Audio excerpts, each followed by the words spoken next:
Bem-vindos a este lugar de acolhimento, informação e voz para você que enfrenta os desafios do neurodesenvolvimento todos os dias. O que ninguém te conta, você vai ouvir aqui.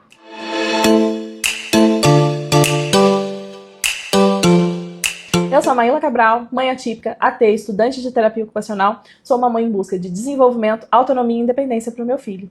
Eu sou Marcele Campos, neuropsicóloga especializada em desenvolvimento infanto-juvenil. Então, o que ninguém te contou quando você recebeu o diagnóstico? Você que está assistindo, já coloca aqui nos comentários para a gente poder saber o que ninguém te contou. Maíla, como é que foi essa questão do diagnóstico? O que ninguém te contou? Como foi?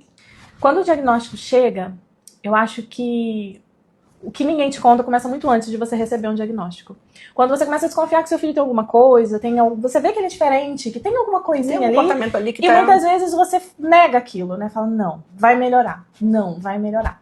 Quando o diagnóstico chega, eu gostaria de já saber de algumas coisas. Por exemplo, que a minha vida mudaria totalmente. Exatamente. Tudo muda, né? Tudo muda. A vida profissional muda, você deixa de viver uma maternidade que você não planejou ser uma mãe atípica. Então você vivia uma maternidade perfeita, vamos dizer assim. Quando o diagnóstico chega, você é revirada. Você é obrigada a se tornar uma outra pessoa. Eu acho que o que eu gostaria de saber é que o diagnóstico, ele não é um limitante, né? A criança não é aquele laudo, ele não é aquele CID que está ali. Ele não explica totalmente a sua criança, né? Não. Ele não diz quem é o teu filho, as potencialidades, a capacidade. Ele não limita a tua criança. Saber disso, eu acho que faria muita diferença na questão emocional. Sim, eu ouço muitas famílias, né, e uma coisa que fica muito clara é o luto pela a expectativa Sim. que se tinha daquele desenvolvimento, né? Então, assim, às vezes as famílias chegam extremamente angustiadas porque percebem essas alterações de desenvolvimento, muitas das vezes passam por outros profissionais e aí não conseguem ali identificar, ou tem aquela fala que a gente escuta muito, né? Ah, eu tenho o tempo dele, aguarda mais um pouco, coloca na escola, né? Para se desenvolver. Então, até, né, esse laudo chegar, muitas coisas já vão se transformando porque a mãe já começa a mudar ali, perceber coisas, conversar com pessoas, muda o funcionamento. Com relação à rotina, o que mudou? Tudo. A rotina se transforma porque entram as terapias, entram outros profissionais, né? Você fica para lá e para cá, principalmente nesse momento em que você está na avaliação, no momento da avaliação, no momento que você está buscando um médico que realmente converse com você e que você consiga ter afinidade ali, que você consiga se abrir. Então, acho que começa muito antes. A rotina, depois do laudo, eu acho que é um encaixe, né? Porque você deixa de ter uma criança que, ao mesmo tempo que você não tinha que se preocupar, hoje eu tenho psicólogo, amanhã eu tenho psicopedagogo. Você tinha, assim, uma natação, uma outra atividade.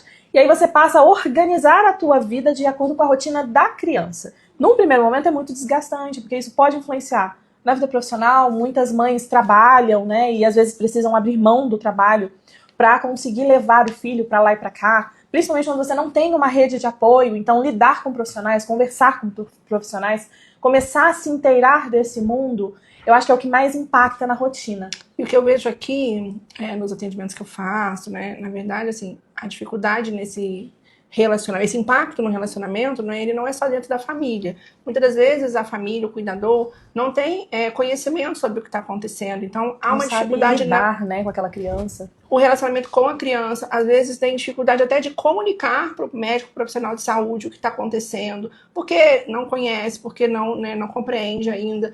E aí, como é importante, né, o profissional de saúde, nesse momento, orientar essa família. Né? Eu digo aqui que o óbvio precisa ser dito, né? Às vezes a gente pensa que o que é óbvio para a gente é para todo mundo e não é.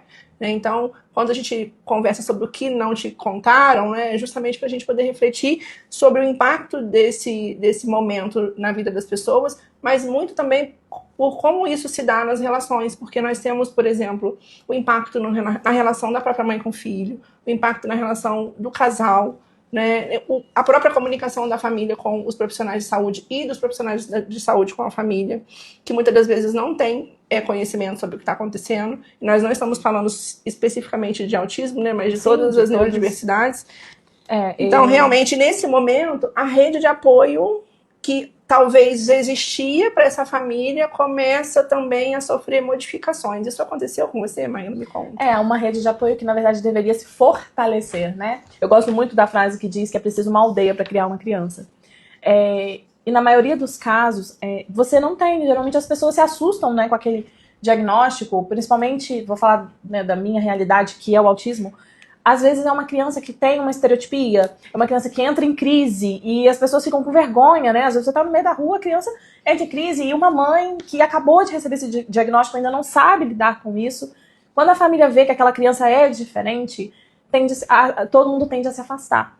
Então, esse acolhimento dos profissionais, eu falo que a casa é uma extensão do consultório. A sua casa precisa ter esse suporte, por isso que é tão importante que você cobre dos profissionais essas orientações. Olha, o que eu faço em casa? Como que eu posso continuar intervindo em casa para melhorar isso, para lidar com isso? E trazer a família, quem fica, né, principalmente, para próximo desses profissionais. Isso faz muita diferença no dia a dia. Porque, na verdade, não é só dizer o que a criança tem, né? Porque, na verdade, é o que a gente conversou. O diagnóstico, ele é só o começo. O começo de uma grande jornada. Como psicóloga, o que é muito importante quando a gente vai fazer uma devolutiva, por exemplo, é explicar, é fazer o que a gente chama de psicoeducação. Explicar para essa família o que essa criança tem, quais as coisas que vão acontecer, o que pode mudar, como essa mãe precisa se comunicar com essa criança, como essa mãe precisa se comunicar com os profissionais, quem ela precisa buscar nesse momento, quais as instituições, o que vai mudar na escola diante de um laudo. Então, isso tudo, por exemplo, num momento de devolutiva, a gente precisa colocar nesse momento de psicoeducação. E a gente sabe que, na realidade, muitas das vezes isso não acontece dessa forma. Então, quanto é importante até para a família conseguir compreender e se direcionar melhor, no processo de terapia, no que vai vir depois aí desse diagnóstico. E eu acho importante falar também do cuidado com essa mãe. O emocional dessa mãe, porque ela não foi preparada para viver o que ela vive. Então, o acolhimento da família, às vezes você não sabe lidar com aquela criança, mas ajuda essa mãe, fala aqui, como que eu posso te ajudar? Do que você precisa? Olha, você precisa de um tempo para você? Eu fico aqui, dá esse suporte, isso faz toda a diferença, porque a maioria das mães atípicas, elas são sobrecarregadas, são ansiosas, muitas entram em depressão. Falando nessa questão do relacionamento, muitos homens saem de casa porque não conseguem lidar com isso, porque não é fácil. A gente fala de, por exemplo, o autismo de suporte mais alto, é uma coisa que chega e muda totalmente a rotina do casal, falta tempo ali para os dois. Então, se essa relação não é uma relação sólida, tende a se desfazer, então acaba ficando a mãe com esse filho para lidar com tudo isso, e muitas vezes a mãe fica quieta, porque ela tem medo de incomodar alguém da família. Você falou uma coisa muito importante, que é esse abandono, não só do pai, da figura ali que está no cuidado da família, com a mãe, mas no abandono social dessa mãe. Sim. Porque se ela não busca comunidade, se ela não busca pessoas que estão ali convivendo com as mesmas questões que ela, dificilmente é o que você falou, ela vai ser oferecida ajuda. E muitas das vezes essa mãe não pede ajuda, porque ela entende que o problema é dela, também. Ela se sente envergonhada, tem aquela questão que a mulher sempre tem, de dar conta de tudo, e nesse momento, esse cuidado que você fala que é importante ter com ela, realmente porque ela se anula. Se anula, e muitas, a gente até julga isso, mas muitas não aguentam essa sobrecarga e acabam abandonando, abandonam o barco. Isso acontece muito, porque às vezes tem essa falta de apoio, tem essa falta de entendimento ali de que essa pessoa está precisando de ajuda e ela acaba saindo de casa. A gente não pode também esquecer do caso do pai que fica, porque há casos em que a mulher não aguenta, ela vai embora e abandona do pai. A gente fala muito das mães, mas tem os pais que ficam. Sim. Os pais que aguentam, os pais que participam, que fazem questão de participar da vida do filho. E isso é muito bonito. O ideal é que a família se achegue, se aproxime e não se afaste. Exatamente. E pensando nesse contexto todo, quantas burocracias, quantas coisas acontecem depois desse diagnóstico. E uma das burocracias que a gente vai falar no nosso próximo episódio é sobre a escola. Então, se você tem aí alguma pergunta, se você tem alguma questão que você quer trazer pra gente, pode deixar aqui com a gente nos comentários que nós vamos tratar desse tema, mas a gente vai falar um pouquinho aqui agora de como é que foi, Maíla, para você, assim, essa muda, porque muda na escola também, né? Porque a escola, então, tem um laudo, e aí, como é? A escola, eu costumo dizer que é a parte mais difícil. Depois que a gente consegue lidar com toda essa burocracia, busca de laudo, diagnóstico, plano de saúde, com toda essa enxurrada de coisas novas que chegam, vem a escola, né, das crianças em fase escolar. A escola, ela tem que estar muito em acordo com a família. É importante que a escola tenha essa escuta ativa e que seja aberta a ouvir esses pais, acolher esses pais, receber esses pais na escola. Porque o ambiente escolar, às vezes, para a criança pode ser até hostil. Sim.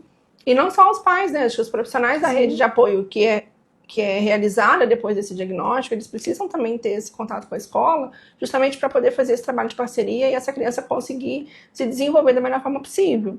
E a gente sabe que é muito difícil, a gente sabe que depende de uma série de fatores, mas é possível. Sim, é possível. E uma coisa que eu gosto muito de salientar, de pontuar, é que os cuidadores dessa criança, eles precisam ter um entendimento dos direitos e deveres deles com a escola. Exatamente. Não só com a escola, mas no geral. Tudo, né? Mas na escola principalmente, porque a gente fala, às vezes acha, não, mas é o meu filho que é difícil. Ele é difícil, mas o profissional tá ali, ele tem que prover o que essa criança necessita.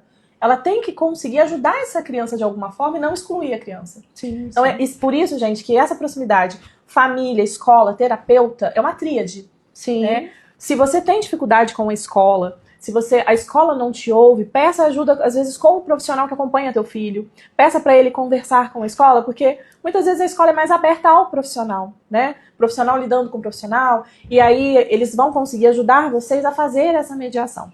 Mas esse é um assunto para a nossa próxima conversa. Para a nossa próxima conversa. Mas, e tem também, né, assim, eu vejo que hoje nós temos um perfil de profissional muito diferente, né? Hoje é importante que o profissional saia do lugar dele, do consultório, né, e vá até os ambientes que a criança frequenta, justamente para que ela consiga generalizar os comportamentos que ela aprende, né, nas intervenções. E também para que tenha essa troca com a escola, com o terapeuta, com o médico, porque assim, se o objetivo de todos é o desenvolvimento daquela criança, a gente alcança muito mais rápido junto, né, do que cada um no seu lugar. Mas esse assunto nós vamos continuar no nosso próximo episódio, na próxima quarta-feira, então te espero aqui para a gente poder conversar mais. Deixa nos comentários dúvidas sobre escola, sobre rotina escolar, sobre adaptação escolar também, de crianças atípicas, que no próximo episódio a gente conversa mais sobre isso. Estaremos juntos. Obrigada, Maíla. Obrigada. Obrigada, Marcele. Tchau. Tchau, tchau.